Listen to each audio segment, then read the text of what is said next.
Good morning to all, welcome to our channel e Pathshala. आज हम लोग पढ़ेंगे समावेशी विद्यालय। हम लोगों ने कल इसकी फर्स्ट यूनिट पढ़ ली है, तो आज हम पढ़ेंगे सेकंड यूनिट को। ठीक है, सेकंड यूनिट को हम बिल्कुल सारणी में उपयोग करेंगे। अगर आपने सिलेबस नहीं देखा है तो पहले आप सिलेबस भी देख लीजिए। ठीक है, बिकॉज मैं अकॉर्डिंग टू सिलेबस ही पूरा आप लोगों को पढ़ाऊँगी।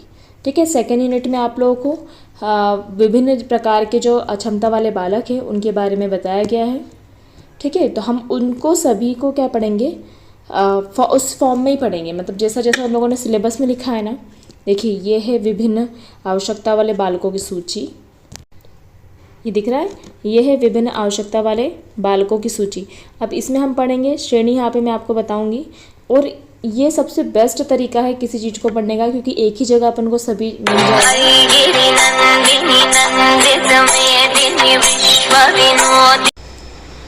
Sorry for disturbance. तो एक ही जगह अपन को सब कुछ जब मिल जाएगा तो अपन इसको ज़्यादा बेटर तरीके से समझ सकते हैं। ठीक है, तो इसमें हम पढ़ेंगे परिभाषा। ठीक है, उसके बाद हम लोग पढ़ेंगे मनोसामाजिक विशेषताएं, कि इनकी मनोसामाजिक मतलब इनकी मनस्थिति या फिर इनकी सामाजिक स्थिति में इनकी क्या विशेषताएं होती है। इनकी शैक्षिक विशेषता क्या हो सकती है, विशेषताएं में इनकी असमर्थताएं भी आ सकती है। हम इनकी पहचान कैसे कर सकते हैं, इनका वर्गीकरण कैसे किया जा सकता है, इनकी क्या क्या क्रियात्मक सीमाएं हो सकती है, क्या क्या कार्य वे नहीं कर सकते हैं। ठीक है, और अनुदेशक रणनीतियाँ, इनको उस मतलब पढ़ाने के लिए, उनको अनुदेशन करने के लिए, शैक्षिक रणनीति अपनाने के लिए हम क्या क्या कार्य कर सकते हैं।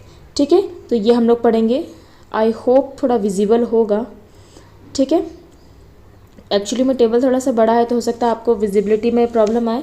तो एक काम करिए आप लोग, जो आपका मोबाइल जो भी मोबाइल है उसकी आप क्वालिटी बढ़ा लीजिए। यूट्यूब की क्वालिटी आती है उसमें, उसकी एडवांस क्वालिटी में देख लेंगे तो बिल्कुल क्लियर दिख जाएगा।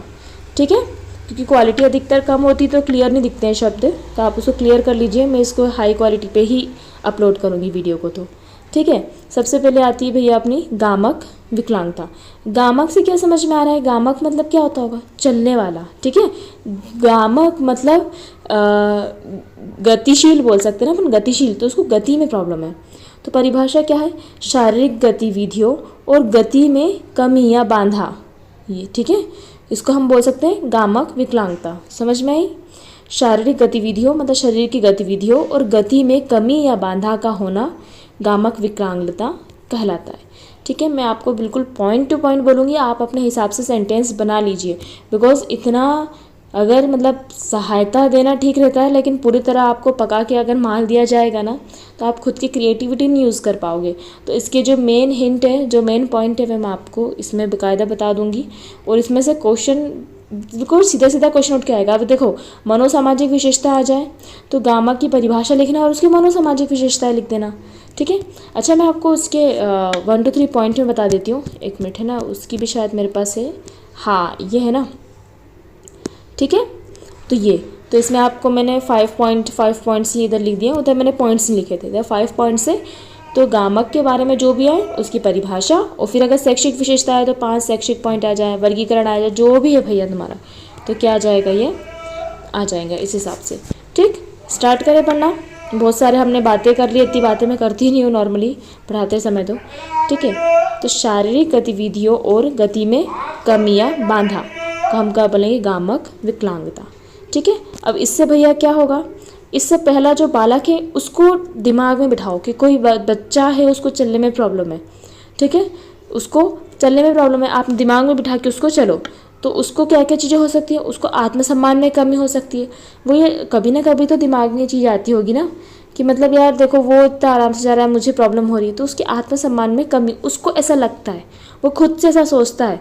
पर ऐसा नहीं है, मतलब हमारे IAS लेवल के भी व्यक्ति हैं जिन्हें गामक विकलांगता है, तो वो तो इस चीज़ से उभर पाए हैं ना। ठीक है, तो ये मनोसामाजिक जो विशेषताएं हैं, मनोसामाजिक मतलब उसने खुद ने ऐसा सोच के रखा है, एक्चुअल में ऐसा होता नहीं है। ठीक है, तो उनकी मनोसामाजिक विशेषता, सामान्य विशेषता क्या देखिए, आत्मसम्मान में कमी होती है, सामाजिक संपर्क में कठिनाई होती है, उनको ऐसा लगता है कि पता नहीं वो मुझसे बात करेगा कि नहीं करेगा। ठीक है, और इवन दूसरों को भी उनसे बात करने में हिचक होती है कि पता नहीं वो कैसे रिएक्ट करेंगे। ठीक है, ये चिंता और अवसाद की प्रकृति होती है इनमें, स्वतंत्रता की कमी होती है, खुल के नहीं बोल पाते हैं। ठीक है, वो भावनात्मक अस्थिरता होती है, जल्दी गुस्सा आ जाना, जल्दी हो जाना। एक्चुअल में ना वो उनकी कमी को खुद ही करते हैं कि नहीं मैं ऐसा नहीं कर सकता, मैं ऐसा नहीं कर सकता, मैं ऐसा नहीं कर सकता। अरे तो उस चीज़ को हटा के आप जो कर सकते हो वो चीज़ भी हम देखो ना, तो बहुत सारी चीज़ें ऑटोमेटिक सॉल्व हो जाएंगी, राइट। जैसे तारे ज़मीं पर वो जो एक बच्चा है जो उसके साथ रहा था, क्या नाम था उसका यार, उसका नाम भूल गई मैं। उसका एक ही दोस्त था, वो उसको क्या था, गामक विकलांगता थी ना, लेकिन उसको ऐसा कुछ था क्या, नहीं था ना, वो तो संपर्क बना रहा था। तो डिपेंड्स ऑन यू, बट सामान्य रूप से ऐसे बालकों की ऐसी प्रवृत्ति देखी गई है, ठीक है। अब इनकी शारीरिक विशेषताएं क्या हो सकती हैं। हाँ, ईशान नाम था ना, ईशान का दोस्त जो उसमें बना था, ठीक है। शैक्षिक विशेषता क्या हो सकती है, अब बताइए। शारीरिक गतिविधियों में कठिनाई होगी, ठीक है।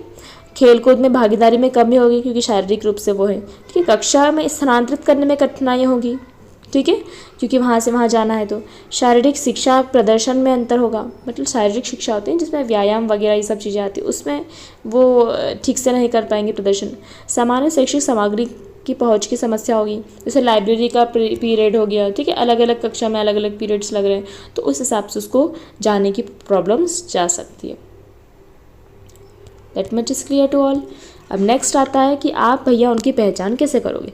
पहली चीज़, शारीरिक परीक्षण द्वारा। आप उनका शरीर के परीक्षण द्वारा उसको देख सकते हो कि उसको कहाँ पे प्रॉब्लम है, मतलब चलते नहीं बन रहा है या फिर हाथ में कुछ प्रॉब्लम है, तो शारीरिक परीक्षण के द्वारा, टेस्ट के थ्रू हम लोग देख सकते हैं। चिकित्सीय मूल्यांकन, चिकित्सा के थ्रू भी हम कुछ चीज़ें पता चलती हैं कि उसको किसी प्रकार की विकलांगता है, कोई एक हाथ तो है पर वो ठीक से काम नहीं कर रहा है, तो हम चिकित्सा में जाके पता करते हैं तो भाई उसकी नर्व जो है वो ब्लॉक हो चुकी है, तो चिकित्सा मूल्यांकन के थ्रू, ठीक है, चिकित्सीय रिपोर्ट हो जाएगी। विशेष शिक्षण आकलन के थ्रू कर सकते हैं। सबसे पहले तो आप माता पिता और शिक्षक का अवलोकन लिख सकते हो, हर उसमें ये पॉइंट आएगा, माता पिता और शिक्षकों का अवलोकन, ठीक है। अब जो पॉइंट सभी में आएंगे मैं आपको बता दूँ, आप उनकी पहचान की। शारीरिक परीक्षण सभी में आएगा, ठीक है, चिकित्सीय मूल्यांकन सभी में आएगा, चिकित्सीय रिपोर्ट सभी में आएगी, विशेष शिक्षण आकलन सभी में आएगा, ये भी सब में आएगा, सभी में, मतलब आप कर सकते हो, सभी में लिख सकते हो ये सब चीज़ें। तो मतलब कोई भी बालक को कुछ प्रॉब्लम है तो ये तो कर सकते हो ना आप लोग। Sorry, okay. सो वर्गीकरण कैसे कर सकते हो आप। वर्गीकरण, बच्चे को जन्मजात विकलांगता है या अधिग्रहित है, बाद में कुछ हुई है, स्थायी विकलांगता है, पूर्णतः वो विकलांग रहेगा, या फिर अस्थायी विकलांगता है, वो ठीक हो जाएगा, या पुनर्वास योग्य विकलांगता है, ठीक है, जिनको हम पुनर्वास मतलब जो ठीक हो सकती है, ठीक है। नेक्स्ट आ जाते हैं हम लोग क्रियात्मक सीमाएं। क्या क्रियात्मक सीमाएं रहेंगी, जो शैक्षिक विशेषता थे वो क्रियात्मक सीमाएं, शारीरिक गतिविधियों में कम रहेगा, दैनिक गतिविधियों में कठिनाई जाएगी, खेलकूद में कम भागीदारी, लंबी दूरी तय करने में समस्या, सहायक उपकरणों पर निर्भरता रहेगी, स्टिक के थ्रू चलेगा या व्हील चेयर के थ्रू चलेगा, डिपेंड्स ऑन उनको किस प्रकार की गामक प्रॉब्लम है, ठीक। आप क्या कर सकते हो, अनुदेशात्मक रणनीतियाँ, अनुकूलित उपकरण का उपयोग कर लो, उसके गामक विकलांगता जिससे उसके अनुसार उपकरण यूज़ कर लो, ठीक है। अगर दोनों पैर से नहीं चल पा रहा तो व्हील चेयर्स का यूज़ करो, ठीक है। उसकी जो कक्षा में जो बेंच है वो ही उस हिसाब से बनवा लो, ठीक है, चेयर्स वगैरह जो भी है, ताकि उसको इधर उधर जाने में प्रॉब्लम ना जाए, ठीक है। तो वो उस हिसाब से अपन अनुकूलित उपकरण लगा सकते हैं। सहयोगी शिक्षा कार्यक्रम चलाइए आप, ठीक है। सहायक तकनीकों का उपयोग, सहायक तकनीकें वही होती हैं, सहायक तकनीकी मतलब उसको जो चीज़ पढ़ने लिखने सुनने में जो भी प्रॉब्लम जा रही है तो आप सहायक तकनीकों का उपयोग कर सकते हो। IEP का यूज़, IEP होती है इंडिविजुअल एजुकेशन प्रोग्राम, इसको अच्छे से समझो। हर चीज़ में मतलब कुछ भी आंसर लिखोगे IEP का नाम आ जाएगा और IEP का क्वेश्चन खुद ही आ जाएगा। IEP क्या होता है, individual education programme, individualised education programme, ठीक है, व्यक्तिगत शिक्षा योजना होती है ये। इसमें एक्चुअल में क्या होता है, जैसे मान लीजिए कोई दृष्टिबाधित बालक है तो सबसे पहले तो मीटिंग बिठाई जाती है, उसका एक रिपोर्ट कार्ड रहता है कि उसकी क्या क्या शैक्षिक उपलब्धि है, उसको क्या क्या प्रॉब्लम है, उसकी क्या क्या समस्याएं हैं, उसको हम किस विधियों से पढ़ा सकते हैं, ठीक है, उन सामग्री को इकट्ठा करना, फिर उसका क्रियान्वयन करना, और अगर उसमें भी बच्चे को नहीं समझ में आ रहा है तो किस पॉइंट पे उसको नहीं समझ में आ रहा है उस पॉइंट को नोट डाउन करना, ठीक है, फिर उस पॉइंट पे काम करना आगे जाके, जैसे ये 2 पॉइंट पे नहीं समझ में आ रहा तो ये 2 पॉइंट पे काम करना, फिर आकलन करना। तो इस हिसाब से क्या है ये, मतलब कुल मिला के एक अकेले बच्चे पे आप इंडिविजुअलाइज्ड मतलब व्यक्तिगत एजुकेशन योजना बना रहे हो कि उस बच्चे को हमको कैसे पढ़ाना है, उस बच्चे को हमको कैसे सिखाना है। ठीक है, तो गामक विकलांगता में भी वो चीज़ अप्लाई होगी कि नहीं होगी? होगी ना, तो सभी में आएगा ये वाला व्यक्तिगत शिक्षा योजना। शारीरिक गतिविधियों में अनुकूलन, आप ऐसे शारीरिक ज़रूरी नहीं कि उसको मतलब हर चीज़ में प्रॉब्लम जाए, तो उस चीज़ में भी हम थोड़ा सा उसका अडेप्टेशन कर सकते हैं। ठीक है, कुछ कुछ एक्सरसाइज वगैरह शारीरिक गतिविधियाँ दूसरी एक्सरसाइज कर सकता है वो। ठीक है, तो इस प्रकार हम कर सकते हैं। श्रवण बाधित, आप श्रवण बाधित में अब किसी श्रवण बाधित बालक को सोच के देखिए कि उसको क्या प्रॉब्लम होती होगी। ठीक है, सबसे पहले देखो श्रवण मतलब क्या आता है? सुनना। तो बाधित है मतलब उसको क्या है? सुनने की क्षमता में कमी या अनुपस्थिति है। ठीक है, अब भैया उसको सुनने में प्रॉब्लम है तो सोचो, मन से सोचो क्या होगा? कम्युनिकेशन में प्रॉब्लम जाएगी, बात करने में। ठीक है, उसको सुनाई कम देगा। सामाजिक अलगाव होगा, उसको ऐसा लगेगा कि ये क्या बात करे, आधी उसको समझ नहीं आती, सुनाई नहीं देता, वो उसको गुस्सा आने लगता है। ठीक है, आत्मविश्वास की कमी होती है उसमें, भावनात्मक तनाव होता है। अक्सर क्या होता है, जैसे छोटे बच्चे होते हैं, छोटे बच्चे को तो जैसे उनको एक बार नहीं समझ में आया, 2 बार नहीं समझ में आया, 3 बार नहीं समझ में आया, अपन बोल देते हैं, तीसरी बार तो उसको मार देते हैं। ठीक है, और कभी कभी तो क्या आता है, हमारे सहपाठी वगैरह हो गए, उसको 1 बार बोल दिया, 2 बार बोल दिया, तीसरी बार तो बोलते ही नहीं अपन कि तू रहने दे। ठीक है, एक्चुअल में और जो बड़े लोग होते हैं ना, मतलब वो श्रवण बाधित नहीं होते, एज के अनुसार जो उम्र हो जाती है, जो मतलब वृद्ध हो जाते हैं, उनकी भी सुनने की क्षमता कम हो जाती है। ठीक है, तो हमको समझना चाहिए वो किसी प्रकार से बाधित नहीं है, मतलब उनकी केवल सुनने की क्षमता कम हुई है।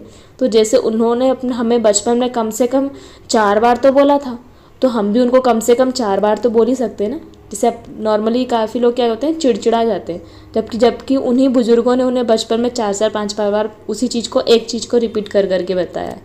ठीक है, तो हमको ध्यान रखना चाहिए कि जब मतलब हमको उनकी ज़रूरत थी तो उन्होंने पूरा साथ दिया है, हमारे माता पिता ने, तो हमको भी अपना जो फ़र्ज़ है वो सही वक्त पे निभाना चाहिए। ठीक है, तब हम नहीं चल पाते थे, अब वो नहीं चल पाते, डिफरेंस है। ठीक है, हम लोग कहाँ पर आ गए हैं? श्रवण बाधित से एक बार और कर लेते हैं। श्रवण बाधित, सुनने की क्षमता में कमी या अनुपस्थिति।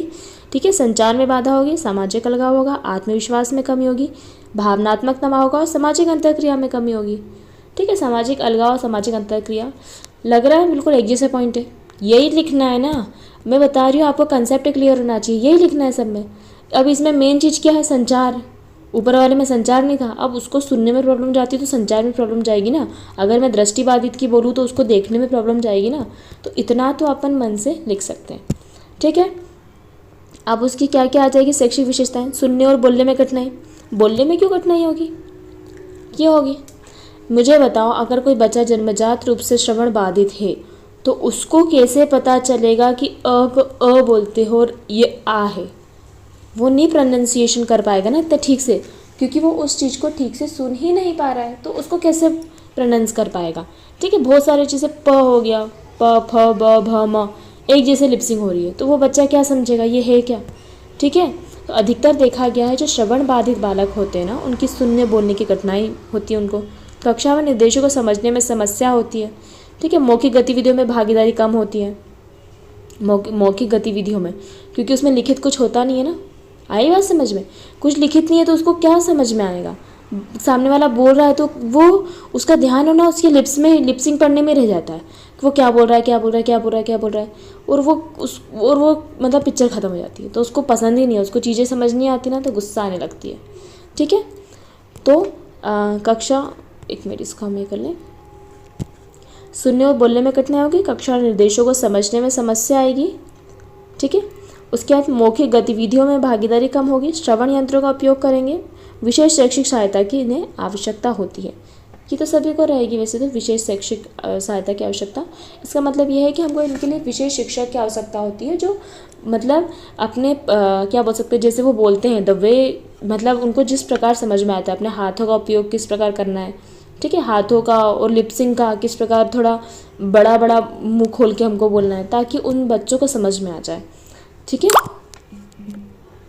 तो ये क्या होती है हमारी विशेष शैक्षिक सहायता की ये आवश्यकता होती है।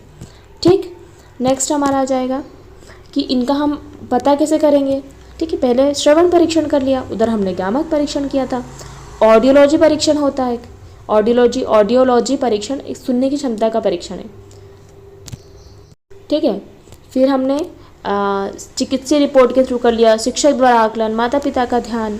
ठीक है, माता पिता का ध्यान या शिक्षक का आकलन कैसे होता है? शिक्षक उसको एक ही चीज़ कितनी बार बोल रहा है पर उसको समझ नहीं आ रही है, शिक्षक नहीं बोलता कि तेरे को सुनाई नहीं दे रहा क्या, मतलब अपन नॉर्मली। वो माता पिता का ध्यान कैसे? जैसे माता पिता कहीं बच्चे को डरा रहे इन द सेंस, बच्चे को नहीं अपन ताली बजा के बोलते इधर देख, छोटे बच्चों की बता रही हूँ मैं, तो वो बच्चा नहीं दे रहा है, नहीं ध्यान दे रहा है। ठीक है, मतलब पटाखे फूट रहे तो उसको कोई फ़र्क नहीं पड़ रहा है छोटे बच्चे को, तो माता पिता का ध्यान इस प्रकार रहता है। ठीक है, फिर है ये क्या है, इनके वर्गीकरण है। ठीक है, आंशिक श्रवण बाधिता है, उसको कम सुनाई देता है, आंशिक है। ठीक है, पूर्ण श्रवण बाधित है, जन्मजात श्रवण बाधित है, अधिग्रही श्रवण बाधित है, प्रतिवर्ती श्रवण बाधित है। ठीक है, अब इनको क्या क्या प्रॉब्लम्स जाएंगी? मौखिक निर्देशन समझने में प्रॉब्लम जाएगी, श्रवण संचार में प्रॉब्लम जाएगी, सामूहिक गतिविधि में प्रॉब्लम जाएगी, आवाज़ की दिशा पता लगाने में प्रॉब्लम जाएगी और श्रवण यंत्र पर निर्भरता रहेगी। ठीक है, एक जैसे ही सब रहते हैं, बस अपन को ये समझना है कि हम बात किसकी कर रहे हैं। कैसे समझाओगे आप इनको, कैसे पढ़ाओगे आप इनको? सांकेतिक भाषा का उपयोग करिए आप, श्रवण यंत्र का उपयोग करिए, दृश्य सहायता का उपयोग करिए, व्यक्तिगत शिक्षा योजना आ गई IEP, कक्षा में ध्वनि प्रणालियों का उपयोग करिए। ठीक है, तो अभी जो समावेशी विद्यालय की बात हो रही है, तो एक्चुअल में ना जब हम उस बालक के साथ रहेंगे, सामान्य बालक जब श्रवण बाधित बालक के साथ रहेगा ना, तो उससे भी बहुत सारी चीज़ें सीखने को मिलेगी कि श्रवण बाधित कैसे समझता है। तो सामान्य बालक नॉर्मल उसको नहीं समझा सकता, लेकिन जब उसके साथ में रहेगा ना तो उसको काफ़ी चीज़ें समझ में आती है। क्लियर हो गया सभी को? अब नेक्स्ट हम लोग आते हैं दृष्टि बाधित पे। दृष्टि बाधित क्या होगा? दृष्टि बाधित देखने में प्रॉब्लम है, देखने की क्षमता में कमी या अनुपस्थिति। बहुत सटीक वर्ड है, इसमें इससे ज़्यादा क्या लिखोगे? देखने की क्षमता में कमी या अनुपस्थिति। ठीक है, अब इसमें क्या होगा? इनमें भी सेम वही आ जाएगा, आत्मनिर्भरता में कमी होगी, सामाजिक संपर्क में कठिनाई, आत्मविश्वास में कमी, भावनात्मक तनाव, चिंता और अवसाद। मुझे बताओ कुछ अलग जा रहा है क्या इनका? नहीं जा रहा ना, सेम ही तो है। ठीक है, तो थोड़ा सा अपन इसको कर सकते हैं कि इन्हें क्या क्या शैक्षिक प्रॉब्लम जाएगी? पढ़ने और लिखने में प्रॉब्लम जाएगी। दृष्टि बाधित है, सोच के देखो ना क्या प्रॉब्लम जाएगी। ठीक है, पढ़ने लिखने में प्रॉब्लम जाएगी, दृश्य सामग्री समझने में प्रॉब्लम जाएगी, दृश्य साधनों का उपयोग जो है, ठीक है, ब्रेल लिपि पे रहेंगे ये, और ऑडियो पुस्तकों सामग्री की इनकी सहायता रहेगी, मतलब सहायता लेनी पड़ेगी। ठीक है, तो ये सब उनकी शैक्षिक विशेषताएं हैं। ठीक है, ये ध्यान रखना, शैक्षिक विशेषताओं में हमने वो जिस चीज़ से पढ़ सकते हैं उस चीज़ को भी इंक्लूड किया है। ठीक है, हो गया। अब आप इनका परीक्षण कैसे करोगे? सोचो। दृष्टि परीक्षण करोगे, ठीक है, नेत्र चिकित्सीय मूल्यांकन करोगे, चिकित्सीय रिपोर्ट करोगे, शिक्षक द्वारा या माता पिता का ध्यान। ठीक है, सब में यही है। अब कैसा हो सकता है? आंशिक हो सकता है, पूर्ण हो सकता है, जन्मजात हो सकता है, अधिग्रहित हो सकता है, प्रतिवर्ती हो सकता है।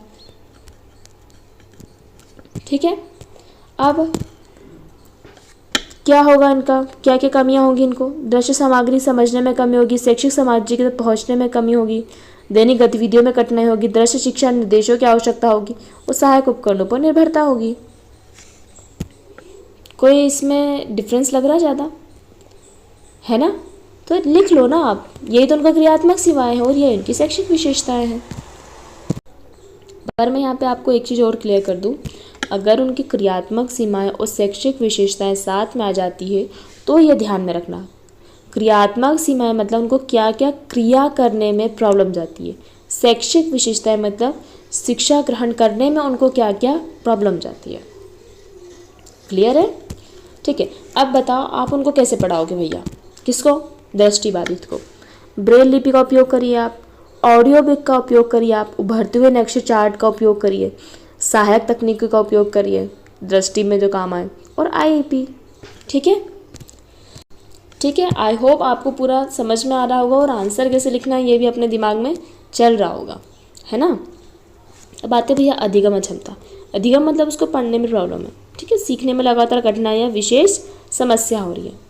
ठीक है, अब उसको सोच के रखो, अपने क्लास का कोई मंदबुद्धि याद कर लीजिए, मंदबुद्धि या फिर कम समझ में नहीं आ रहा, उसको बहुत कोशिश कर रहा है। पहली चीज़ क्या होगी? ध्यान और स्मरण शक्ति में कठिनाई है उसको, ठीक है, उसका ध्यान भटक जाता है और याद करने में कठिनाई हो रही है, उसके आत्मसम्मान में कमी है, टीचर बार बार चिल्लाते हैं, सामाजिक अंतःक्रिया में कठिनाई होती है, भावनात्मक अस्थिरता होती है, सीखने को हतोत्साहित रहते हैं, वो सीखना पसंद नहीं करते फिर। ठीक है, उनको समझ नहीं आता, उनको ऐसा लगता है कि मेरे को नहीं आएगा, वो सीखना नहीं पसंद करते हैं। ये सब मैं बताऊँ खुद के दिमाग की उपज रहती है। ठीक है, अब उनको शैक्षिक विशेषता क्या होगी? पढ़ाई में निरंतर कठिनाई होगी। क्यों होगी? भैया मेरे बेस क्लियर नहीं है, जब बेस नहीं क्लियर है तो आगे का कैसे समझ में आएगा? ठीक है, तो क्या होगा? पढ़ाई में निरंतर कठिनाई होगी, शैक्षिक कार्यों में असंगति होगी, उसको नहीं पसंद आएगा, ज़्यादा से ज़्यादा वो दूसरी चीज़ों में लगा रहेगा। विशेष शैक्षिक सहायता की आवश्यकता होगी। ठीक है, और अध्ययन के लिए उसको ज़्यादा समय की आवश्यकता होगी और व्यक्तिगत शिक्षा योजना इसमें सहायक सिद्ध हुई है। ठीक है, आ गया है समझ में? तो कहाँ थे हम? हाँ, तो इसका हम कैसे कर सकते हैं? उनका शैक्षिक मूल्यांकन। ठीक है, अब मुझे बताओ, चिकित्सक डॉक्टर तो नहीं आएगा ना ये करने, क्योंकि उसको कुछ प्रॉब्लम तो है नहीं ऐसी दिखने करने की। तो शैक्षिक मूल्यांकन कर सकते हैं, मनोवैज्ञानिक परीक्षण कर सकते हैं, शिक्षक द्वारा अवलोकन हो सकता है, माता पिता का ध्यान अवलोकन हो सकता है, विशेष शिक्षण द्वारा आकलन हो सकता है। Any doubt? पॉइंट्स बिल्कुल सटीक है, समझ में आ रहे? प्रकार हो सकते हैं, डिसलेक्सिया हो सकता है, डिसग्राफिया हो सकता है, पढ़ने में, लिखने में, मैथ्स में, डिसकैलकुलिया हो सकता है, ऑटिज्म हो सकता है। ठीक है, ऑटिज्म डिसऑर्डर होता है। ठीक है, तो ये उसके अलग अलग प्रकार हो गए हैं, ये आप याद कर लीजिएगा। नेक्स्ट है अपना, इसको क्या शैक्षिक कार्यात्मक सीमाएं होगी? सामान्य शैक्षिक कार्य में कठिनाई होगी। ठीक है, उसको समझने में प्रॉब्लम जाएगी, ध्यान नहीं रहेगा, याद करने में प्रॉब्लम जाएगी, और विशेष तकनीकी उपकरण की इसको आवश्यकता होगी। मतलब उसको कुछ दिखा के, कुछ समझा के, किसी चीज़ की पोथी पढ़ाएंगे तभी उसको समझ में आएगा, और वो भी तब आएगा जब वो उस पोथी पे ध्यान दे। ठीक, क्या कर सकते हो? आईईपी सबसे बेस्ट है। सहायक तकनीकों का उपयोग कर सकते हो। सहायक तकनीकों में बहुत सारी चीज़ें आती हैं। ठीक है, जैसे कौन कौन सी तकनीक आ जाएगी? उसको कंप्यूटर के माध्यम से ऑनलाइन समझा दो, उसको समझने में प्रॉब्लम जा रही है, अनुदेशन की अलग अलग विधियाँ यूज़ कर सकते हो, गेम के थ्रू सिखा लो उसको, दृश्य से सिखा लो, वीडियो से सिखा लो। ठीक है, अलग बुक देख के सिखा लो, खेल विधि में सिखा लो, ये सब सहायक तकनीकी होती है। ठीक है, बच्चे को पढ़ाने के लिए। विशेष शिक्षण विधियाँ हो सकती है, नियमित अवलोकन या मूल्यांकन से भी हम लोग उसको सुधार सकते हैं, और शैक्षिक सामग्री का अनुकूलन, जो भी हम शैक्षिक सामग्री मतलब पढ़ने में जो भी हम चार्ट वगैरह जिसका भी यूज़ कर रहे हैं उसका थोड़ा सा हम लोग अडेप्ट कर लें इस बच्चे के हिसाब से। अगर उसको वो चीज़ नहीं समझ में आ रही तो हम उसमें थोड़ा सा चेंजेस करके उस बच्चे को पढ़ाएं। ठीक, अब आता है प्रतिभावान बालक। प्रतिभावान बालक मतलब असाधारण बुद्धिमत्ता या विशेष कौशल वाले बच्चे इसके अंतर्गत आते हैं। ठीक, इनमें नॉर्मली क्या देखने को मिलेगा? उच्च जिज्ञासा मिलेगी, आत्मनिर्भर होते हैं, सृजनशील होते हैं, आत्मप्रेरणा होती है, सामाजिक अंतःक्रिया में उत्कृष्ट होते हैं। ठीक है, क्या क्या होगा इनके? शैक्षिक बताओ ना क्या होगा? शैक्षिक उपलब्धि उत्कृष्ट होगी, त्वरित सीखने की क्षमता होगी। ठीक है, स्मरण शक्ति अच्छी होगी, उच्च स्तरीय सोच होगी, शैक्षिक सामग्री की गहन रुचि होगी, मतलब उसका पेट नहीं भरता एक बुक से। ठीक है, तो उसको और गहन अध्ययन करना है। ठीक है, विशिष्ट शैक्षिक सहायता की इसको आवश्यकता है। अब इसको भी आवश्यकता किसकी है? विशिष्ट शैक्षिक सहायता की आवश्यकता, मतलब मुझे इतना नहीं, मुझे और चाहिए। ठीक है, तो विशिष्ट शैक्षिक सहायता की आवश्यकता होती है। हमारा माइंड उसका मतलब संतुष्ट नहीं हो पाता, उसको यहाँ से भी दे दो, वहाँ से भी दे दो। ठीक है, आप कैसे पता करोगे कि भैया वो बच्चा प्रतिभावान बालक है? IQ टेस्ट कर लो, उसका शैक्षिक मूल्यांकन देख लो, पहली से 10वीं तक कितना गया है, ऐसा नहीं पहली से 10वीं तक। ठीक है, शिक्षक द्वारा आकलन देख लो, माता पिता का ध्यान देख लो, कार्यक्रम में भागीदारी देख लो। ठीक है, शैक्षिक क्रियात्मक क्या होगी इसकी? अकादमी में प्रतिभा, सॉरी ये अपना वो है, किसको कैसे डिवाइड कर सकते हैं? अकादमिक प्रतिभा है उसमें, एकेडमी मतलब गेम्स वगैरह में है, या रचनात्मक है, कला में है, नेतृत्व में है।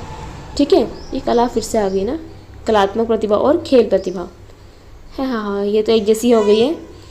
ठीक है, इसे बस इतना ही ठीक है। अकादमी हो सकती है, रचनाशील हो सकती है, नेतृत्व हो सकती है, या प्रतिभावान बालक की शैक्षिक भी हो सकती है। ठीक है, अब इनमें क्या क्या क्रियात्मक सीमाएं हैं? मेनली इनमें क्या क्या सीमाएं हैं? चुनौतीपूर्ण गतिविधियों की कमी है इनमें, और सामाजिक अच्छा ये पूरा नहीं लिखा मैंने। ठीक है, तो देखिए प्रतिभावान बालक में क्या होगा, मन से सोचिए, चुनौतीपूर्ण गतिविधि की कमी हो सकती है उसमें। ठीक है, मतलब प्रतिभावान बालक ये देखता है कि मैंने जितना पढ़ा उतना आ जाए, कुछ अलग से आता है तो ज़्यादातर वो नहीं कर पाता है। ठीक है, ये होता है कभी कभी ऐसा उसके साथ भी। सामाजिक अलगाव की भावना उसमें रहती है, वो इतना मतलब एक्चुअल में ना पढ़ने में ही रह जाता है। मतलब अधिकतर आप लोगों ने देखा होगा जो मतलब मैं बुराई नहीं कर रही हूँ, मतलब जो टॉपर्स होते हैं वो अधिकतर टीचर्स ही बनते हैं एक्चुअल में, इसलिए क्योंकि वो लोग पढ़ने में रह जाते हैं। वो जो एवरेज स्टूडेंट होते हैं ना, उनमें इनमें है ना IQ ज़्यादा होता है, प्रतिभावान वाले में दिमाग ज़्यादा होता है, पर EQ है ना इतना ज़्यादा नहीं होता। और अभी इम्पोर्टेंस किसकी है, EQ की। जितना ज़्यादा EQ रहेगा ना उतना व्यक्ति सफल होगा। अब अगर IQ वाले को, बुद्धिमान व्यक्ति को एक बार शिक्षक ने चिल्ला दिया तो वो तो मतलब उसके दिल पे लग गया तीर, ऐसा लगता है उसको सब दुनिया उजड़ गई, क्या हो गया। ठीक है, पर अगर एवरेज बच्चे को तो चिल्लाया तो हाँ ठीक है, उसको निपटा देता है, वो ऐसे ही कर लेता है। ठीक है, तो ये प्रॉब्लम्स जाती है प्रतिभावान बालक को कि उसको हार जाना, मतलब हार जाने पे वो टूट जाता है या फिर उसका मनोबल कम हो जाता है। कोई शिक्षक ने उसको कुछ बोल दिया, ठीक है, कुछ भी उसकी गलती है, कुछ बोल देना, मतलब बच्चे के अंदर अहंकार की भावना भी कभी कभी आ जाती है। ठीक है, तो ये प्रतिभावान बालक की क्रियात्मक सीमाएं हो जाएंगी। ठीक है, अब हम देख लेते हैं मानसिक मंदता और मंद गति सीखने वाले बालकों के बीच अंतर क्या है। ये भैया हम इसीलिए पढ़ रहे हैं बिकॉज हमारे सिलेबस में ये दोनों को साथ में दिया है। अब ये दोनों को साथ में दिया है तो सामने वाला क्या करेगा, इन दोनों में अंतर पूछ लेगा कि मानसिक मंदता और मंद गति सीखने वाला बालक क्या है। मैं आपको बताती हूँ। मंद गति से सीखने वाला बालक है ना, मान के चलो जो बच्चा कम गति से सीखता है, मतलब जो सीख तो रहा है ठीक है, लेकिन वो कम गति सीख रहा है। और मानसिक मंदता मतलब उसको कुछ प्रॉब्लम है, ठीक है, समझने में ही प्रॉब्लम है उसको। ठीक है, देखो मैं आपको और अच्छे से बता दूं, अरे यार यही पढ़ाई देती हूँ ना, मुझसे समझा रही हूँ तो कभी कभी अपन को शब्द नहीं मिल पाते हैं बोलने के लिए। ठीक है, परिभाषा क्या है, मानसिक विकास में विलंब जिससे संज्ञानात्मक और बौद्धिक क्षमताओं में कमी। समझ में आया, ये मानसिक विकास में विलंब है। ठीक है, बच्चे के मानसिक विकास में ही प्रॉब्लम है। और यहाँ पे क्या है, यहाँ पे क्या है, सामान्य बुद्धिमत्ता वाले बालक जिनके सीखने में समय और अतिरिक्त सहायता की आवश्यकता होती है। इनको समझ तो आता है, इनके मानसिक विकास में कोई प्रॉब्लम नहीं है, लेकिन इनकी अधिगम क्षमता जो होती है वो कम है, मंद गति से सीखता है। ठीक, IQ कितना होगा, 70 या उससे कम, 70-85 के बीच। ठीक है, उसका संज्ञानात्मक विकास, तो इसमें मेनली महत्वपूर्ण संज्ञानात्मक विकास की कमी देखी गई है। और इनमें क्या देखा गया है, सामान्य संज्ञानात्मक विकास, मतलब ये बालक मान के चलो सामान्य तरीके से चलेगा। शैक्षिक प्रदर्शन में अधिकांश शैक्षिक कठिनाई जाती है इनको, और इनको विशिष्ट शैक्षिक कार्यक्रम में देरी से सीखने की क्षमता है, देरी से होता है। ठीक है, व्यवहारिक विकास की बात करो तो दैनिक जीवन की गतिविधियों में सहायता की आवश्यकता होती है। उस स्वतंत्र रूप से देने की गतिविधियों तो कर लेते हैं, लेकिन शिक्षा में उनको अतिरिक्त सहायता होती है। ठीक है, उस हिसाब से समझो। देखिए मैं आपको मानसिक मंदता के 3 प्रकार बताती हूँ, उससे शायद थोड़ा सा आपको समझ में आ जाए। ठीक है, मानसिक मंदता जो होती है ना, एक्चुअल में मैंने लिखा नहीं है क्या इनको, एक मिनट में देख लूँ। मंद गति सीखने वाले ये है, लिखा है यार, ये अपन ने पढ़ा नहीं ना। वाह वेरी गुड। ठीक है, यहाँ से थोड़ा सा आप स्किप कर लीजिए, थोड़ी सॉरी इट्स माय मिस्टेक, थोड़ा सा स्किप कर लीजिए आप उसको। ठीक है, प्रतिभावान बालक के बारे में हम फिर से पढ़ लेते हैं। असाधारण बुद्धिमत्ता या विशेष कौशल वाले बच्चे होते हैं। ठीक है, इनमें उच्च जिज्ञासा, आत्मनिर्भरता, सृजनशीलता, आत्मप्रेरणा, सामाजिक अंतःक्रिया होती है। ठीक है, और इनमें क्या क्या होता है, शैक्षिक उपलब्धि में उत्कृष्टता होते हैं, ये शैक्षिक विशेषताएं हैं। त्वरित सीखने की क्षमता होती है, उच्च स्तरीय सोच होती है, ये हमने पढ़ लिया है ना, गहन रुचि वगैरह होता है। ठीक है, परीक्षण कैसे करते हैं ये भी हमने पढ़ लिया है। हमको क्या पढ़ना है, ये चुनौतीपूर्ण गतिविधियों में कमी होती है, सामाजिक अलगाव की प्रवृत्ति होती है, अनुचित उम्मीद का दबाव होता है, आत्म प्रेरणा में भी कमी होती है इनके। ठीक है, विशेष शैक्षिक सामग्री की इनको आवश्यकता होती है। अब आप इनको कैसे पढ़ाओगे, ये भी रह गया था ना अपना। तो उन्नत पाठ्यक्रम का उपयोग करिए, ठीक है, उनको पढ़ाने के लिए। समृद्धि कार्यक्रम परियोजना चलाइए, समृद्धि कार्यक्रम परियोजना। ठीक है, उसके बाद विशेष शैक्षिक कार्यक्रम में इनको भाग मतलब लिवाइए इनका। और आईईपी, इनके लिए भी आईईपी कारगर है। ठीक है, उसके बाद आते हैं अपने वंचित बालक और मानसिक मंदता वाले। वंचित बालक क्या होता है? किसी चीज़ से वो वंचित हो गए हो, नहीं मिला हो उनको। ठीक है, किसी व्यक्ति को या किसी बालक को सामाजिक, आर्थिक या सांस्कृतिक कारणों से पिछड़े हुए जो होते हैं वो बच्चे होते हैं वंचित। ठीक है, अब वंचित है चूंकि, तो सोच के देखो, वंचित बच्चा, उस बच्चे को सोच के देखो, मतलब जिसके पास इतनी उपलब्धता नहीं है इसीलिए वो ऐसा है। ठीक है, नॉर्मली जैसे अगर वैसे एरिया में रहने वाले बच्चे हो गए, मजदूर के बच्चे वगैरह हो गए हैं ना, ठीक है, तो वो उनको वैसा वातावरण नहीं मिल पाता, तो वो वंचित होते हैं। वे सामान्य बालक है लेकिन वे वंचित है। वंचित है तो क्या होगा? उनमें सामाजिक आर्थिक चुनौतियों का होगा, है ना। आत्मसम्मान में उनकी भी कमी होगी। कभी कभी नहीं लगता है कि उसके पास इतनी अच्छी घड़ी, मेरे पास क्यों नहीं। ठीक है, कपड़ों से वो होता है, इसलिए स्कूल में ना एक जैसी यूनिफॉर्म होती है, सब कुछ एक जैसा होता है। ठीक है, और मेरे हिसाब से तो बैग भी दे ही दो तुम बच्चों को, है ना, मतलब बैगों में भी बहुत, बच्चों में बहुत जाता है वो। ठीक है, भावनात्मक अस्थिरता होती है, सामाजिक अंतर्क्रिया में कमी होती है, चिंता और अवसाद में भी देखने को मिले हैं ये लोग। ठीक, अब इनको आप कैसे पहचानोगे? पहचानने वाला नहीं है ये। शैक्षिक सामग्रियाँ हैं ये उनकी, ये तो उनकी विशेषता है। ये शैक्षिक विशेषता, शिक्षा में असंगतता होगी, शैक्षिक सामग्री की कमी होगी, सामग्री की कमी होगी। ठीक है, पेंसिल, रबर, कटर तक ठीक है, उसके बाद क्रेयॉन्स वगैरह आजकल जो बहुत सारे बुलवा लेते हैं, हो सकता है उनको नहीं मिले। विशेष शैक्षिक आवश्यकता होगी, अध्ययन में निरंतर कमी होगी, अतिरिक्त साधनों की आवश्यकता होगी, क्योंकि उनके पास इतने साधन नहीं होते हैं। ठीक है, एक बच्चा अगर कंप्यूटर से, लैपटॉप से पढ़ रहा है, वीडियोस देख रहा है, तो उसको ज़्यादा समझ में आएगा ना, पर इस बालक के पास नहीं है तो वो कैसे समझेगा? ऑनलाइन आपने पढ़ा दिया, बच्चे के पास मोबाइल ही नहीं था, कैसे समझेगा? ठीक है, इनका हम कैसे कर सकते हैं, पहचानेंगे से? सामाजिक मूल्यांकन कर सकते हैं, बच्चा किस क्षेत्र से आता है। शैक्षिक मूल्यांकन कर सकते हैं, उसका रिपोर्ट कार्ड क्या कहता है। शिक्षक द्वारा अवलोकन कर सकता है, शिक्षक बता सकता है। माता पिता का ध्यान हो सकता है, या सामाजिक कार्यकर्ताओं का योगदान। ये तो बहुत ज़्यादा हो गया सामाजिक कार्यकर्ता वाला। ठीक है, कैसे बच्चे हो सकते हैं? अलग अलग सामाजिक आर्थिक वर्ग वाले हो सकते हैं, भौगोलिक स्थिति होगी, जातीय पृष्ठभूमि अलग हो सकती है, परिवार की आर्थिक स्थिति अलग हो सकती है, या पारिवारिक शिक्षा का स्तर अलग हो सकता है। ये उनका वर्गीकरण है। ठीक है, इनके कार्यात्मक सीमाएं क्या हो सकती हैं? संसाधनों की कमी, परिवार के समर्थन की कमी, शैक्षिक सामग्री की कमी, शैक्षिक अवसरों की कमी और सामाजिक भेदभाव। थोड़ा सा आप इससे कोरिलेट कर लीजिए। ठीक है, आप इनको कैसे पढ़ा सकते हो, किन नीतियों से पढ़ा सकते हो? आप शिक्षा की समानता की नीतियाँ चलाइए। ठीक है, विशेष शैक्षिक कार्यक्रम चलाइए। ठीक है, अतिरिक्त शैक्षिक संसाधन उपलब्ध कराइए। ठीक है, उसके अलावा आप सामाजिक सहायता सेवाएं उपलब्ध कराइए। सामुदायिक भागीदारी में नहीं बोलिए पार्टिसिपेट करने का। जितना जितना मैं बताऊं, आप किसी के साथ रह के तो देखिए।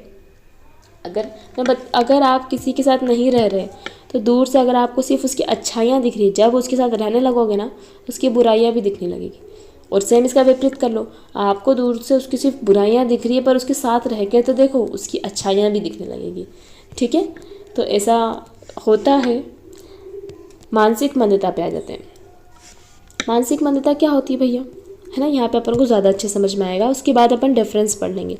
ठीक है, सॉरी आपको थोड़ा सा मैंने टाइम वेस्ट किया, तो डिफरेंस हम लोग देख लेंगे उसको बाद में। मानसिक मंदता क्या होता है? सामान्य मानसिक कार्यों में कमी या विलंब। ठीक है, इसमें क्या होगा, बच्चे मतलब जड़ बुद्धि है ना, उसको नहीं समझ में आ रहा, उसका मानसिक विकास ही ठीक से नहीं हुआ है, तो क्या होगा, उसमें आत्मविश्वास की कमी होगी, भावनात्मक अस्थिरता होगी, सामाजिक संपर्क में कठिनाई होगी, आत्मसम्मान में कमी होगी, चिंता और अवसाद होगा। सोच के देखिए उस बालक को, अगर आपकी कोई नज़र में हो तो ऐसा होता है उसके साथ। ठीक है, थोड़ा सा प्रैक्टिकली सोचिए कि उस बालक के साथ क्या क्या होता है। ठीक, उसको क्या क्या प्रॉब्लम जाएगी। शैक्षिक कार्यों में तो निरंतर कठिनाई चलेगी उसको, क्योंकि उसको नहीं समझ में आएगा ना, क्योंकि उसमें वो नहीं समझ सकता उस चीज़ को। ठीक है, सामान्य शैक्षिक सामग्री की समझ में कमी होगी, विशेष शैक्षिक की आवश्यकता होगी, अध्ययन के लिए अतिरिक्त समय की आवश्यकता होगी, आईपी की आवश्यकता होगी। ठीक है, अब मेरे को बताओ बच्चे को आप कैसे पहचानोगे कि वो मानसिक मंदता वाला व्यक्ति है? मनोवैज्ञानिक मूल्यांकन कर सकते हो, शैक्षिक मूल्यांकन कर सकते हो, मतलब एक सामान्य जितना अंक भी वो नहीं ला पा रहा, धीमी गति से भी नहीं सीख पा रहा, वो सीख ही नहीं पा रहा है। ठीक है, तो आपको उसकी चिकित्सीय रिपोर्ट देख सकते हो कि उसकी मानसिक मंदता है क्या, शिक्षक द्वारा अवलोकन और माता पिता का ध्यान। ठीक है, अब इसका वर्गीकरण आप कैसे कर सकते हो, बच्चे को हल्की मंदता है, मध्यम मंदता है, गंभीर मंदता है या अधिग्रहित मानसिक मंदता है। ठीक है, इसके अलावा अपन मंद गति से जो बालक है उसका एक और मैं आपको बताती हूँ, 3 प्रकार से कर सकते हैं हम लोग। एक तो शैक्षिक मानसिक मंदता होती है, एक प्रशिक्षण मानसिक मंदता और एक जड़ मानसिक मंदता। ठीक है, शैक्षिक मानसिक मंदता मतलब ये होता है कि बच्चे को आप थोड़ा बहुत सिखा सकते हो शिक्षा में, मतलब कम से कम उसको कक्षा में तो आप बिठा सकते हो, कुछ तो उसके दिमाग में जाएगा। ठीक है, दूसरा बच्चा वो होता है प्रशिक्षण मानसिक मंदता वाला, आप लिख लीजिए अगर आपको नहीं याद हो रहा तो। प्रशिक्षण मानसिक मंदता वाला बच्चा वो होता है जो बच्चा क्लास में बैठ के तो नहीं पढ़ सकता, लेकिन हाँ आप उसको प्रशिक्षण समझा सकते हो। अगर वो 10 साल के बच्चे की उम्र 2 साल के बच्चे जितनी है या 3 साल के बच्चे जितनी है, तो आप सोचिए 3 साल का बच्चा क्या क्या कर सकता है। वो जूते की लेस बांध सकता है क्या, वो कपड़े पहन सकता है, वो कंघी कर सकता है, वो कोई सामान उठा के ला सकता है। तो ये हम उसको प्रशिक्षण के माध्यम से सिखा सकते हैं, कम से कम दैनिक जीवन की चीज़ें हम उसको सिखा सकते हैं, ताकि वो अपने हिसाब से मतलब अपने हाथ से थोड़े बहुत काम कर लें। ठीक है, नहा ले या जो भी है। ठीक है, चौथा होता है अपना जड़ मानसिक मंदता। उस बच्चे को हम प्रशिक्षण के माध्यम से भी नहीं सिखा सकते, तो ऐसे बच्चे क्या होते हैं, पूर्णतः डिपेंड होते हैं। ठीक है, तो इस प्रकार की मानसिक मंदता हो सकती है। आ रहा समझ में, हम जिसको एबनॉर्मल बोल सकते हैं ना, वो बच्चे इसके अंतर्गत आ सकते हैं। ठीक है, तो आप उस हिसाब से भी डिवाइड कर सकते हैं। अब इनको क्या प्रॉब्लम होगी, सोचो अगर ऐसे बच्चा क्लास में पढ़ रहा है तो सामान्य शैक्षिक कार्य में कठिनाई जाएगी, नॉर्मल से शैक्षिक कार्य में भी उनको कठिनाई जाएगी, शैक्षिक सामग्रियों की उनको समझ ही नहीं आएगी, क्यों है, ध्यान की कमी रहेगी, उनका ध्यान कहीं और ही रहेगा, स्मरण शक्ति की समस्याएं जाएंगी, विशेष उपकरण तकनीक की आवश्यकता होगी। अब ऐसे बच्चों के लिए आप क्या कर सकते हो, विशेष शिक्षा कक्षाएं लगाइए, आप अनुकूलित शैक्षिक सामग्री लेके आइए जो उस बच्चे को समझ में आए, उसको किस प्रकार की समझ में आ रही है। ठीक है, सहायक तकनीकों का उपयोग करिए, व्यक्तिगत शिक्षा योजना बनाइए, नियमित अवलोकन कीजिए, उसका मूल्यांकन कीजिए आप उसका। ठीक है, तो इस हिसाब से आप अपना आंसर लिख सकते हो। नेक्स्ट आता है अपना मंद गति सीखने वाले। तो मंद गति सीखने वाले क्या होगा, सामान्य से धीमी गति, थोड़ी मंद गति सीखने वाले। ठीक है, इनका भी क्या होता है, एक्चुअल में ना मंद गति सीखने वाले बालक है ना काफ़ी कुछ सुधर सकते हैं। ऐसा नहीं है कि आपको धीरे याद हो रहा है तो आपको धीरे ही याद होगा, आप लगे रहो ना उस चीज़ में, जो चीज़ नहीं समझ में आ रही लगे रहो ना उसी में। ठीक है, मतलब ऐसा नहीं कि बुक ही उठा के पढ़ रहे हो, बहुत सी एडवांस चीज़ें आ गई हैं अपने अब। ठीक है, तो एडवांस से एडवांस चीज़ें देखो पर समझो, और जब तक बेस नहीं क्लियर होना है ना पढ़ो उसको। ठीक है, मतलब ऐसा नहीं कि वो चीज़ नहीं समझ में आ रही आगे बढ़ जाओ, जब तक वो चीज़ नहीं समझ में आएगी उसको छोड़ना मत। ठीक है, ऐसे ही आप अपने जो है धीरे धीरे अपने दिमाग को उसके काबिल बना लोगे। ठीक है, नॉर्मली इनमें आत्मसम्मान की कमी होती है, इनको ऐसा लगता है हमको समझ ही नहीं आ रहा, इसको आ गया, ऐसा सोचते हैं। ठीक है, सामाजिक संपर्क में कठिनाई जाती है, भावनात्मक अस्थिरता रहती है, आत्मप्रेरणा की कमी होती है, सीखने में हतोत्साहित होते हैं। ठीक है, ऐसा लगता है उनको, ऐसा लगता है कि नहीं यार मेरे से नहीं होगा, मैं तो नहीं कर रही। ठीक है, अब इनके शैक्षिक कार्य में असंगति देखने को मिला है, विशेष शैक्षिक सहायता की आवश्यकता होती है, अध्ययन के लिए अतिरिक्त समय की आवश्यकता होती है, इनके लिए भी व्यक्तिगत शिक्षा कार्यक्रम काम का है। इनकी पहचान कैसे करोगे आप, उनका शैक्षिक मूल्यांकन कर लो, मनोवैज्ञानिक प्रशिक्षण कर लो, शिक्षक द्वारा अवलोकन करो, माता पिता द्वारा ध्यान कर लो। ठीक है, विशेष शिक्षण आकलन कर लो। और ये कैसे हो सकते हैं, कैसे हो सकते हैं ये लोग, एक तो सामान्य मंद गति हो सकती है, मध्यम मंद गति हो सकता है, गंभीर मंद गति हो सकता है, गहन मंद गति हो सकता है। ठीक है, ये 4 ही ठीक है, अधिग्रहित मंद गति भी चाहो तो आप लिख सकते हो। ठीक है, अब इनकी शैक्षिक कार्यात्मक सीमाएं क्या हो सकती हैं, कार्यों मतलब शैक्षिक कार्यों को करने में कठिनाई होगी, शैक्षिक सामग्रियों को समझने में समस्या होगी, ध्यान की कमी होगी, स्मरण शक्ति कम होगी। ये पूरे वही की वही ना, विशेष उपकरण तकनीकों की आवश्यकता, और सेम की सेम जो अपन ने ऊपर यूज़ किया इनमें भी यूज़ हो जाएगा। इसीलिए तो इनमें अंतर पूछा है कि आखिर इन दोनों में फिर अंतर क्या है। पर अंतर आप लोगों को समझ में आया होगा ना थोड़ा बहुत कि क्या अंतर है दोनों में। ठीक है, मंद बुद्धि तो दिमाग से पहले से ही मंद है। ठीक है, कहाँ है ये, एक बार पढ़ लेते हैं फिर अब। तो मानसिक विकास में मानसिक मंदता और मंदगति सीखने वाले बालक में डिफरेंस क्या है? तो मानसिक विकास में विलंब जिससे संज्ञानात्मक और बौद्धिक क्षमताओं की कमी होती है। इसमें सामान्य बुद्धिमत्ता वाले बच्चे जिन्हें सीखने में समय और अतिरिक्त सहायता की आवश्यकता होती है 70 से कम रहेगा और 70 से 85 के बीच रहते हैं। संज्ञानात्मक विकास बताओ कैसा होगा? कमी होगी और इसमें धीमी गति होगी। शैक्षिक प्रदर्शन कैसा होगा? कठिन ही होगा और इनका धीमा होगा। ठीक है, कार्य में देरी लेकिन क्षमता की सीखने की क्षमता तो रहेगी। व्यवहारिक विकास कैसा होगा? दैनिक जीवन की गतिविधियों में इनको आवश्यकता होगी, पर ये दैनिक जीवन की गतिविधि तो कर लेते हैं, लेकिन अतिरिक्त शैक्षिक की बात करें शिक्षा में तो इनको अतिरिक्त सहायता की आवश्यकता होती है।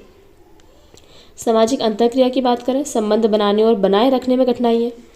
बनाने में प्रॉब्लम नहीं है, बनाए रखने में कठिनाई है। ठीक है, और ये सामाजिक रूप से तो अपनों को सक्रिय मिलेंगे, लेकिन शिक्षण संबंधी कार्य में इनको देरी, क्योंकि उनको समझ नहीं आता ना। कुछ कुछ बच्चे नहीं रहते हैं पढ़ाई में कमज़ोर रहते हैं, पर दोस्त यारी देख लो। ठीक है, पहचान कैसे करोगे आप? इनका IQ परीक्षण कर लो, चिकित्सीय मनोवैज्ञानिक मूल्यांकन, शैक्षिक और व्यवहारिक अवलोकन। ठीक है, अब इनका आप शैक्षिक प्रदर्शन देख लो, शिक्षक माता पिता का ध्यान देख लो, विशिष्ट मूल्यांकन प्रशिक्षण। इसमें है ना जो मैंने आपको ऊपर बताया है वही कर लेना। ठीक है, शैक्षिक रणनीतियाँ IEP इसमें भी यूज़ होगी। विषय शिक्षण नीतियाँ विषय में सब सेम ही होगा। ठीक है, मेन अंतर तो आपको समझ में आ गया है। उदाहरण देख लीजिए, एक बच्चा जिसे मानसिक मंदता है उसे शैक्षिक और दैनिक गतिविधियों में निरंतर सहायता की आवश्यकता होती है, और एक बच्चा जिसे मंद गति सीखने की समस्या है उसे गणित में समस्या हो रही है, लेकिन अतिरिक्त समय में वह अभ्यास करेगा तो उसको सीख जाएगा। आया समझ में मानसिक मंदता और इसका? ठीक है, एक और अपने सिलेबस में साथ में दिए हुए हैं प्रतिभाशाली बालक का। ठीक है, तो इसमें समझ में आ गया ना, मतलब ये बालक जो है उसको कठिनाई जाती है, पर ये बालक जो होता है अभ्यास कर करके उस चीज़ को सीख सकता है, पर ये इसके लिए पॉसिबल नहीं है क्योंकि उसे तो मानसिक मंदता ही है। ठीक है, अब प्रतिभाशाली बालक और वंचित बालक में क्या डिफरेंस है? प्रतिभाशाली बालक क्या होता है अभी हमने पढ़ा ना, तो परिभाषा क्या होगी? वह बालक जिसकी बौद्धिक, रचनात्मक या शैक्षिक क्षमताएं औसत से अधिक है। वंचित कौन होगा? वह बालक जिसकी शैक्षिक और सामाजिक आवश्यकताओं को पूरा करने के लिए संसाधनों की कमी है, वो वंचित है। ठीक है, तो ऐसा आएगा। बुद्धि IQ उसका 130 या उससे ऊपर हो सकता है, औसत या औसत से कम हो सकता है। वंचित है इसलिए बच्चा जबकि औसत रह सकता था, लेकिन वो वंचित है इसलिए वो उसके साथ ऐसा हुआ। ठीक है, इसमें भी सेम पॉइंट हम लोग यूज़ करेंगे। संज्ञानात्मक विकास कैसा होगा? इसका उच्च संज्ञानात्मक विकास होगा। ठीक है, और इसका सीमित संज्ञानात्मक विकास और संसाधनों और अवसरों की कमी के कारण। शैक्षिक प्रदर्शन उच्च शैक्षिक प्रदर्शन होगा, कक्षा में उत्कृष्टता होगी, इसके शैक्षिक प्रदर्शन में कठिनाई होगी और कक्षा में पिछड़ा हुआ होगा। ठीक है, व्यवहारिक विकास की बात करें तो इसका जो बच्चा होगा वो जिज्ञासु हो गया, समस्या समाधान पे कुशल होगा और नई चुनौतियों के प्रति हमेशा उत्सुक होगा। जबकि ये बच्चा इसमें क्या होगा? इसके पास संसाधन ही नहीं है पढ़ने के लिए, काम करने के लिए, वो चाहता भी तो उसको नहीं कर पा रहा है। उसके आत्मविश्वास में कमी होगी, प्रेरणा में कमी होगी, शैक्षिक गतिविधियों में अरुचि होगी, उसको ऐसा लगेगा मेरे पास तो सामान रहता ही नहीं है, मैं क्यों करूँ। ठीक है, सामाजिक अंतःक्रिया की बात करें तो क्या होगा? साथियों के साथ अच्छी सामाजिक अंतःक्रिया होगी, लेकिन कभी कभी अकेलापन महसूस करते हैं क्योंकि उनकी सभी से नहीं जम पाती है। ठीक है, वो सोचते हैं कि क्या फालतू की बातें कर रहे हो, और इसलिए वो अकेले रहना भी पसंद करते हैं, उन्हें अकेलापन लगता है। इन्हें सामाजिक संपर्क में कठिनाई होती है क्योंकि उनको ऐसा लगता है कि उसके पास ये चीज़ें हो, मेरे पास नहीं है। ठीक है, पहचान कैसे करोगे? इसका आप IQ परीक्षण कर सकते हो, माता पिता शिक्षक अवलोकन कर सकते हैं, रचनात्मक प्रदर्शन उसकी देख सकते हो आप। इसका कैसे करोगे? आर्थिक सामाजिक स्थिति का अवलोकन कर लीजिए, शैक्षिक प्रदर्शन देखिए, समुदाय या परिवार की पृष्ठभूमि देख लीजिए। ठीक है, नेक्स्ट आ जाएगा हमारा शैक्षिक रणनीतियाँ। क्या क्या यूज़ कर सकते हो आप? अलग अलग होगी दोनों में। उन्नत शिक्षक सामग्री चाहिए बच्चे को, चुनौतीपूर्ण परियोजनाएं चाहिए बच्चे को, और विशेष कार्यक्रम चाहिए बच्चे को। जबकि जो वंचित है उसको क्या चाहिए? उसको सहायता चाहिए, अतिरिक्त शिक्षण सहायता चाहिए, परामर्श चाहिए, समर्थन चाहिए, संसाधन चाहिए। ठीक है, क्योंकि बच्चा तो वंचित है। ठीक है, अब उनमें उदाहरण क्या आ सकता है? एक बच्चा जो गणित में उत्कृष्ट है और गणितीय प्रतियोगिता में पुरस्कार जीतता है, तो वो बच्चा क्या है? प्रतिभाशाली है। एक बच्चा जो आर्थिक कठिनाइयों के कारण स्कूल ही जाने में असमर्थ है और पाठ्यक्रम में पिछड़ जाता है। ठीक है, तो वो क्या हो जाएगा? अपना वंचित बालक होगा। तो ये हम उसके ऐसे उदाहरण लिख सकते हैं। ठीक है, तो ये प्रतिभाशाली बच्चे का हो गया है। जैसे यहाँ पे देख लेते हैं। प्रतिभाशाली बालक, एक बच्चा जो विज्ञान में बहुत अच्छा और अक्सर विज्ञान प्रतियोगिता में प्रथम स्थान प्राप्त करता है, उसे स्कूल में चुनौतीपूर्ण प्रतियोगिताएं और विशेष कार्यक्रमों की आवश्यकता होती है ताकि वह उसकी प्रतिभा का विकास कर सके। वंचित बालक, जैसे एक बच्चा जो आर्थिक तंगी के कारण नियमित रूप से स्कूल नहीं जा पा रहा है, उसे अतिरिक्त शिक्षण सहायता, परामर्श और सामुदायिक संसाधनों की आवश्यकता होती है ताकि वह शैक्षिक रूप से पिछड़ा न हो। ठीक है, ठीक है, ये हो गया। उसके बाद हम लोग बस एक लास्ट पॉइंट है, थोड़ा सब्र बना के बैठिए, बस ये लास्ट और समझ लें। ठीक है, विशिष्ट शिक्षा, एकीकृत शिक्षा और समावेशी शिक्षा में भैया क्या अंतर है। ठीक है, विशिष्ट शिक्षा क्या होगी, सोच के देखो। मैं आपको बिल्कुल इजी भाषा में समझाती हूँ। विशिष्ट शिक्षा किसको बोलेंगे, जैसे मान लो कोई ब्रेल स्कूल है, वो एक विशिष्ट कार्य के लिए, एक विशिष्ट बच्चे के लिए बनी हुई है, ब्रेल लिपि दृष्टिबाधित के लिए। तो विशिष्ट शिक्षा एक विशिष्ट बालक के लिए विशिष्ट संसाधनों सहित एक विद्यालय का जो होती है, जो शिक्षा दी जाती है, वो होती है विशिष्ट शिक्षा। एकीकृत शिक्षा क्या होती है, एकीकृत शिक्षा में होता है कि सामान्य कक्षा में विशेष शिक्षार्थियों को समाहित करना, मतलब नॉर्मल हम उनको कर लेते हैं, मतलब कुछ संसाधन, कुछ बच्चों को कुछ संसाधनों के साथ हम इसमें कर लेते हैं। ठीक है, थोड़े थोड़े उपाय इसमें शामिल होते हैं। पर अब होगी ये समावेशी शिक्षा। समावेशी शिक्षा मतलब बच्चा कोई भी हो, कैसा भी हो, मंदबुद्धि क्यों ना हो, जड़ बुद्धि क्यों ना हो, अगर वो पढ़ सकता है तो आइए। ठीक है, वो होती है समावेशी शिक्षा। समावेशी शिक्षा है ना, सार्वभौमिकरण है शिक्षा का। ठीक, समझ में आ गया थोड़ा बहुत। अब हम इसको पढ़ लेते हैं एक एक करके थोड़ा थोड़ा। ठीक है, विशिष्ट शिक्षा क्या होती है, विशेष शिक्षार्थियों की व्यक्तिगत आवश्यकताओं को पूरा करती है और ये सामान्य कक्षाओं में विशेष शिक्षार्थियों को समाहित करती है और ये सभी छात्रों को समान अवसर प्रदान करती है। ठीक है, संगठन की बात करें, विशेष केंद्र या स्कूल जो केवल विशेष शिक्षा प्रदान करते हैं और ये सामान्य कक्षाओं में विशेष समर्थन और सेवाएं प्रदान करने के लिए संगठित किए गए हैं। ठीक है, एकीकृत उनको बनाया गया है, एकीकृत शिक्षा उसी के लिए, दूसरे स्कूलों में ऐसा नहीं है और इसमें सभी छात्रों के लिए समान रूप से समर्थन होता है। ठीक है, उसके बाद पाठ्यक्रम, विशेष पेडोलॉजी और पाठ्यक्रम विकसित किए जाते हैं। दृष्टिबाधित के लिए दृष्टिबाधित टाइप के पाठ्यक्रम, जैसे ब्रेल लिपि वगैरह हो गया, गाँव में मतलब सभी की श्रवण बाधित है, ऑडियो बुक्स वगैरह हो गई उसकी। इसमें पाठ्यक्रम सामान्य पाठ्यक्रम भी होता है और थोड़ा थोड़ा संकलित शिक्षा समर्थन उपाय भी शामिल होते हैं और इसमें सभी छात्रों के लिए उपयुक्त पाठ्यक्रम विकसित किया जाता है। उस पाठ्यक्रम कैसे विकसित किया जाता है, उस प्रकार के विशेष शिक्षक दिए जाते हैं उस शिक्षा कक्षा में ताकि हर प्रकार का बच्चा उसको समझ सके। ठीक है, शिक्षक क्रिया की बात करें तो विशेष शिक्षार्थी के लिए विशेष पेडोलॉजी तकनीक का उपयोग होता है। इसमें नॉर्मली सामान्य कक्षाओं में विशेष समर्थन और सामग्री प्रदान करने के लिए सामान्य पेडोलॉजी तकनीक का उपयोग होता है।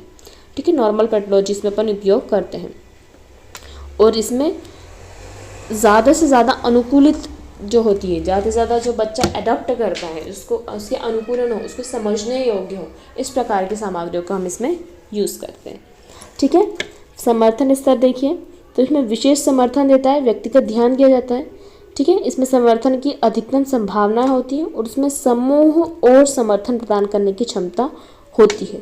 ठीक है, समूह और समर्थन, सभी बालक साथ में पढ़ते हैं तो इसमें समूह और समर्थन बढ़ता है। उदाहरण के लिए ब्रेल लिपि विशेष स्कूल हो गया, स्कूल उदाहरण के लिए इसमें सामान्य कक्षा में संकलनीय शिक्षा हो गया और इसमें स्कूलों में सभी छात्रों को समाहित करने के लिए विभिन्न समर्थन उपाय करना, या फिर समावेशी स्कूल में बात करें तो सभी प्रकार के बालक को एक ही विद्यालय में पढ़ना, ये होती है हमारी समावेशी शिक्षा। ठीक है, आइए समझ में। आई होप आपको वीडियो थोड़ी समझ में आई होगी और सेकेंड यूनिट पूरी क्लियर होगी। इसके बाहर बहुत मतलब इतना ही पढ़ लो, मेरे हिसाब से बहुत अच्छा है। ठीक है, so best of luck for your exam. और अगर और भी कुछ डाउट हो तो you can ask me in comment section. Thank you for watching my video. मिलते हैं नेक्स्ट वीडियो में।